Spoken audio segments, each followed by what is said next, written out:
नमस्कार, मैं हूं मोनिका जायसवाल और आप देख रहे हैं इंडिया न्यूज का खास पेशकश मेट्रो न्यूज फरीदाबाद।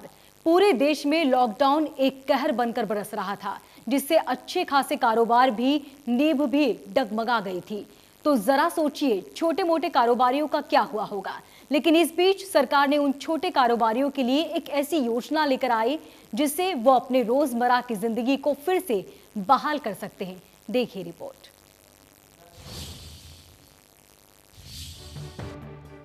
छोटे मोटे रोजगार को बढ़ावा देने के लिए सरकार एक योजना तैयार कर रही है, जिससे मामूली पेपर वर्क कर आसानी से अपने रोजगार के लिए लोग बैंक से लोन ले सकते हैं और अपना बिजनेस शुरू कर सकते हैं।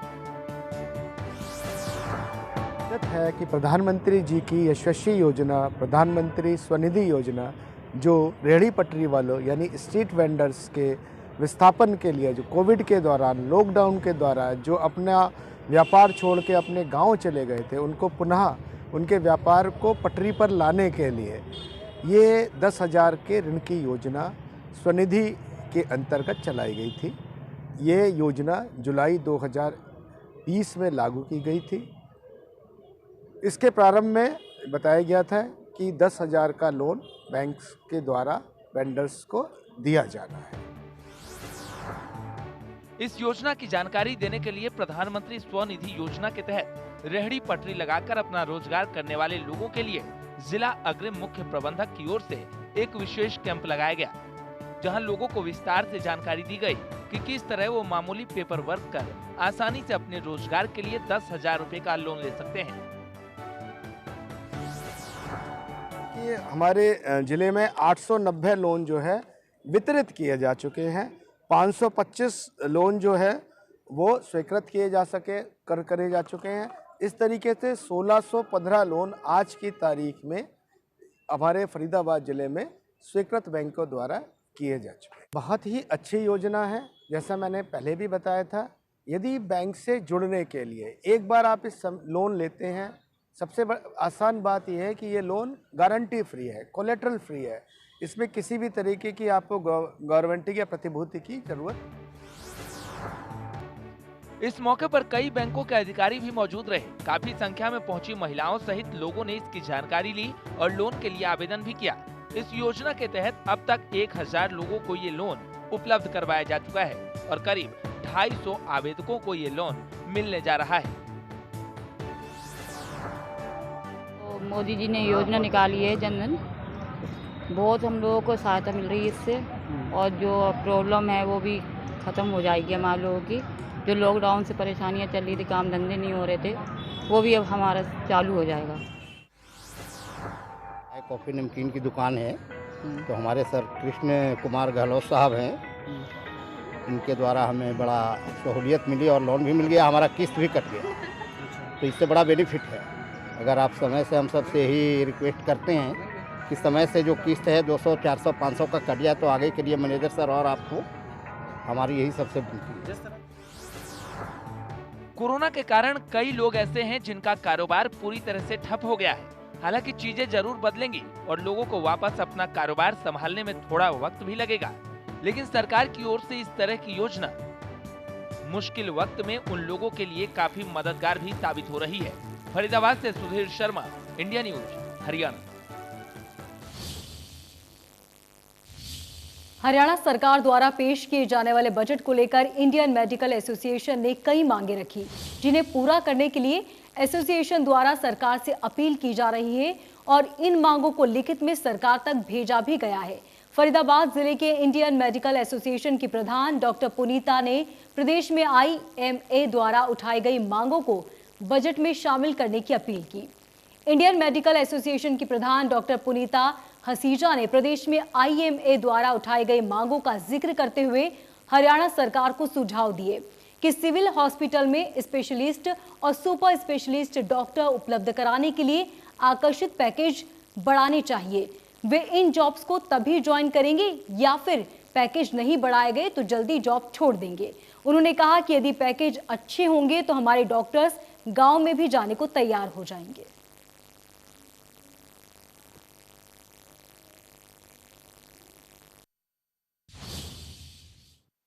ये मांग उठाई है कि हमारा जो हेल्थ केयर बजट है वो बढ़ना चाहिए, जिससे कि जो हमारे गवर्नमेंट हॉस्पिटल्स हैं उनकी जो इंफ्रास्ट्रक्चर है कंडीशन सुधारी जा सकें। और वहाँ पे जो है या अगर थोड़ा सा प्रॉब्लम है तो पब्लिक एंड प्राइवेट पार्टनरशिप के द्वारा हम कुछ ऐसी जो स्पेशलाइज्ड ब्रांचेस को वहाँ पे इनकरेज कर सकते हैं, जिससे कि हमारी जो पुअर पेशेंट्स हैं, जो गरीब तबका है, जो नहीं प्राइवेट हॉस्पिटल जा सकता, वो वहाँ पे आके अपना इलाज करा पाए सस्ते दामों पर। लेकिन इसके लिए सरकार को थोड़ा सा इंफ्रास्ट्रक्चर तो बढ़ाना ही है, डॉक्टर्स को भी सैलरी में काफ़ी ज़्यादा राइज़ देना पड़ेगा, क्योंकि देखो आपको मालूम ही है कि आजकल कितनी महंगाई बढ़ चुकी है। तो हम चाहते हैं कि उनको गवर्नमेंट को अट्रैक्ट करना पड़ेगा। NHAI की dream project Delhi Vadodara Mumbai express way के लिए अभी तक HAVPC की तरफ से जगह नहीं दी गई है। इसको लेकर HSVP के अधिकारी पर तमाम तरह के सवाल भी उठे हैं। HSAV के कब्जा नहीं मिलने की वजह से इस प्रोजेक्ट में देरी भी हो रही है। सेक्टर 9 की ग्रीन बेल्ट में काटे गए पेड़ों को लेकर भी लोगों में आक्रोश है। तो वहीं सामने बने निर्माण को जिसे HSVP अवैध बता रहा है, उसके मालिक का कहना है कि उनकी खुद की ये जमीन है। से बड़ोदरा होते हुए मुंबई तक हाईवे निकलना है और फरीदाबाद के बाईपास से भी ये हाईवे जाएगा और इसको लेकर एक तरह से NHAI की तरफ से इसे ड्रीम प्रोजेक्ट बताया जा रहा है। और जो बाईपास है वो HSVP की ज़मीन है और HSVP को वो ज़मीन खाली कराकर NHAI को देनी है। लेकिन उस बीच में HSVP की तरफ से जो ग्रीन बेल्ट के पेड़ हैं उनको यहाँ काटा गया है। मैं आपको दिखाऊँ तो ये बड़े बड़े पेड़ों की वो जड़ हैं जो HSVP की तरफ से काटा गया है जिनको। लेकिन ये सेक्टर 9 की ग्रीन बेल्ट है, लेकिन इसके साथ साथ में जो बाईपास है उसको खाली उसके कब्जे कराकर HSVP को NHAI को देना, लेकिन अभी तक वो जगह खाली नहीं कराई गई है। मैं दूसरी अगर तस्वीर दिखाऊं तो आपको देखिए ये सामने सेक्टर 9 के सामने के बाईपास रोड का नज़ारा है और जहां ये बड़े बड़े बिल्डिंग्स बनी हुई हैं जिन्हें अब HSVP अवैध बता रहा है। हम बात भी करेंगे लोगों से, उनसे पूछेंगे कि आखिर मसला क्या है, क्यों ये अवैध बताए जा रहे हैं HSVP की तरफ से। क्या नाम है आपका? मोनू। मोनू, क्या आपका क्या नाम है? मोहित। मोहित, क्या वजह है? क्या एक तो पेड़ काटे गए, पहली बात तो। दूसरी बात, इन जो जितने भी ये शॉपिंग मॉल्स या जितनी बड़ी बड़ी बिल्डिंग बन गई उनको अब विभाग अवैध बता रहा है। क्या लगता है अवैध है कि? अवैध कुछ नहीं है, ये सिर्फ तानाशाही है। क्योंकि अगर ये ज़मीनें जो मेरा जन्म खुद का इस बाईपास का है, मेरा जन्म जो है इसी बाईपास का है और ये ज़मीनें अब से नहीं है। और ये एक्वायरमेंट जब भी हुई है 1995 में हुई है या 2000 में हुई है, तो ये गवर्नमेंट ने कभी कब्जा नहीं लिया, ना हमने अभी तक कोई पैसा उठाया इसका। ट्रेजरी में पड़ा है, अगर हम इसको देने के इच्छुक होते तो हम मुआवजा उठाते। सीधी सी आप कह रहे हैं कि ये आपकी ज़मीन है, अधिग्रहण किया गया था, लेकिन आपने उसके जो पैसे हैं मुआवजा नहीं लिया? नहीं, हमने पैसे नहीं उठाए। ये अपना हुड्डा देख सकती है, अपना रिकॉर्ड चेक कर सकती है, जिसने भी देखा है सारा देख ले, हमने कोई मुआवजा नहीं उठाया। तौर से आप सुन सकते हैं कि जिनकी ये बिल्डिंग है उनका भी साफ तौर से कहना है कि उनकी तरफ से कोई मुआवजा या पैसा नहीं लिया गया, लेकिन उसके बावजूद भी HSVP इस ज़मीन को अपनी बता रहा है। दूसरी तरफ कहीं ना कहीं अब अधिकारियों पर इस बात को लेकर सवाल उठ रहे हैं कि इतने ये जो बड़े बड़े पेड़ थे उनको आखिर किस वजह से काटा गया, और अगर इन पेड़ों को काटा गया यहाँ तो किससे परमिशन ली गई, और अगर ये अवैध हैं बिल्डिंग तो फिर उसके बावजूद भी पेड़ काटने का आखिर HSVP का मकसद क्या था। फरीदाबाद से देवेंद्र कौशिक, इंडिया न्यूज। फरीदाबाद को करीब 3 साल पहले कैटल फ्री जिला घोषित कर दिया गया था, लेकिन ये कैटल फ्री केवल कागजों पर ही दिखाई देता है। अगर हकीकत में देखा जाए तो अब भी आवारा पशु सड़कों पर घूमते हुए नजर आ सकते हैं। ऐसे में लोग सवाल उठा रहे हैं कि इसके लिए कौन जिम्मेदार है। स्थानीय लोगों की माने तो इन आवारा पशुओं से लोगों को काफी परेशानी होती है। कई बार तो इनकी वजह से एक्सीडेंट का खतरा भी बना रहता है।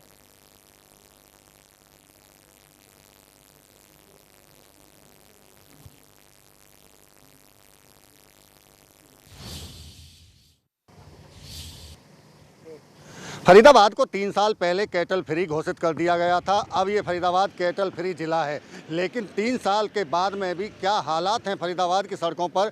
क्या जो आवारा पशु हैं या बेजुबान जानवर हैं वो सड़कों से हट चुके। मेरे पीछे की आप ये तस्वीर देख सकते हैं, ये बाईपास रोड है जो व्यस्ततम रोडों में से मानी जाती है। यहाँ 24 घंटे व्हीकल्स आते हैं और जाते हैं, लेकिन इस बीच में जो आप ये तस्वीर देख रहे हैं ये उस कैटल फ्री की तस्वीरें हैं जिसको 3 साल पहले प्रशासन की तरफ से घोषित जिला किया गया था, लेकिन ये जो गाय हैं और जो बेजुबान जानवर हैं वो सड़कों पर यहाँ लगातार आप साफ तौर से इनको देखा जा सकता है और इनकी वजह से कई बार एक्सीडेंट होने का पूरा खतरा रहता है। व्हीकल्स जो यहाँ से निकलते हैं कई बार एक्सीडेंट हो, लगातार ऐसी शिकायतें मिलती रहती हैं, लेकिन इसके बावजूद भी जो अधिकारी हैं वो इस कैटल फ्री फरीदाबाद के नाम पर धब्बा लगाता हुए दिखाई दे रहे हैं और इसी वजह से ये जो तमाम आप जानवर गाय देख रहे हैं ये सड़कों पर फिलहाल यहाँ बैठे हुए देखे जा सकते हैं और इनकी वजह से कई बार सड़कों पर जाम तक की स्थिति आ जाती है। लेकिन नगर निगम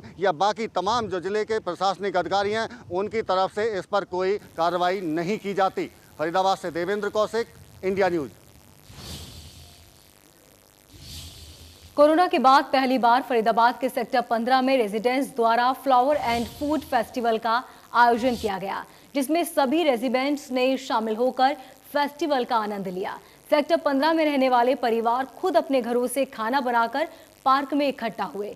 इस बीच बच्चों के बीच प्रतियोगिता भी कराई गई। फ्लावर शो और फूड फेस्टिवल में फर्स्ट आने वाले परिवारों को ट्रॉफी देकर सम्मानित किया गया।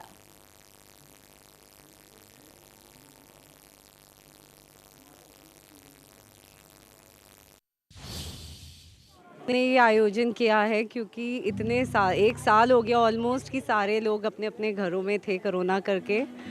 सो हम चाहते थे कि सारे लोग इकट्ठे मिले आपस में और एक अच्छा सा प्रोग्राम हम लोगों ने ऑर्गेनाइज किया ताकि सारे एक दूसरे से मिल सके और एंजॉय कर सके। एक मकसद है लोगों को जोड़ने का। अगर पिछला एक साल देखो कोरोना काल में ऐसा रहा कि हम सब ने अपने आप को फ़ोन पे, मोबाइल पे, जूम कॉल पे इस पे देखा था। थोड़े दिनों में कुछ माहौल ठीक रहा तो सोचा कि चलो लोगों को जोड़ना चाहिए, अगली पीढ़ी को आगे आना चाहिए। तो आज यहाँ जितने स्टॉल्स लगे हुए हैं इसमें हर घर से कोई लेडीज़ ने, किसी जेंट्स ने कंट्रीब्यूट किया हुआ है। पिछले एक साल से कोविड-19 के चक्कर में सब लोग घरों में बंद थे, कोई एक्टिविटी नहीं और कोई मिलना जुलना नहीं। तो इससे कुछ ऐसा लगा कि एक थोड़ा सा मौसम भी है कि अच्छे मौसम है, अभी फिर ये मौसम जा ही रहा है तो क्यों ना एक फ्लावर शो किया जाए। काल में बिल्कुल बंद हो गया था मिलना जुलना, तो अब धीरे धीरे कोरोना काल जैसे ठीक हुआ तो अभी डिस्टेंस बेसिस पे अपना जो है इसको फ्लावर और एनवायरनमेंट को प्रमोट करने के लिहाज से। मेट्रो न्यूज में यहाँ रुकेंगे एक छोटे से ब्रेक के लिए। आप देखते रहिए इंडिया न्यूज।